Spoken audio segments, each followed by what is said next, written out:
আমি এখানে বিরিয়ানি করব। দেখুন এখানে কিছু গোটা গরম মশলা দিয়ে দিয়েছি, আর এখানে চালগুলো ভালো করে দিয়ে দিয়েছি, হাফ সেদ্ধ করে নেব। দেখুন বিরিয়ানির আলুগুলো আমার খুব সুন্দর করে ভেজে নিয়েছি। কড়াইয়ে তেলের উপরে দিয়ে দেবো আবার এখানে, আর এখানে আছে নুন, লঙ্কা গুঁড়ো, হলুদ গুঁড়ো, জিরে গুঁড়ো আর হলুদ গুঁড়ো। তার সঙ্গে কষে নেব। এর মধ্যে চিকেনগুলো দিয়ে দেবো।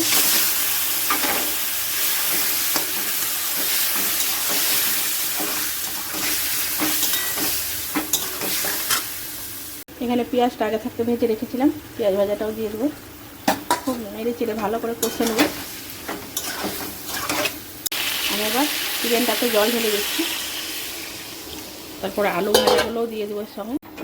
আলু আর চিকেনগুলো ভালো করে সেদ্ধ করে নেব। আমি দেখুন এখানে হাঁড়ির মধ্যে ভাতগুলো সাজিয়ে নিয়েছি, আর ওপরে বিরিয়ানি মশলা দিয়েছি। এর মধ্যে এবার আলু আর চিকেনগুলো তুলে দেবো।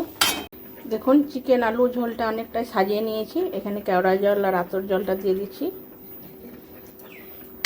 আর একটু বিরিয়ানি মশলা দেবো।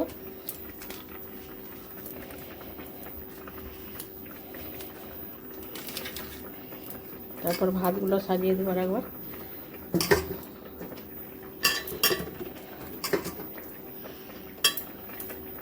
ওপরে আর একটু বিরিয়ানি মশলা দিয়ে আর ঘি দিয়ে আমি এবার চাপা দিয়ে দেবো।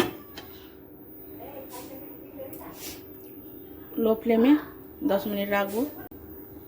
দেখুন বিরিয়ানিটা আমার হয়ে গেছে, আর একবার আমি ঘিটা দিয়ে দিচ্ছি। তো দেখতে পাচ্ছ আজকে আমার মা বিরিয়ানি বানিয়েছে ঘরে, কত সুন্দর একদম ঝরঝরে চাল, আলু একটু আলু তার সঙ্গে সিদ্ধ হয়েছে, একদম নরম নরম, গরম আছে অনেক।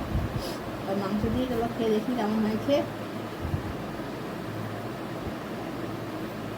তো দারুণ হয়েছে খেতে, তোমার বাড়িতে বানিয়ে দেখতে পারো একবার।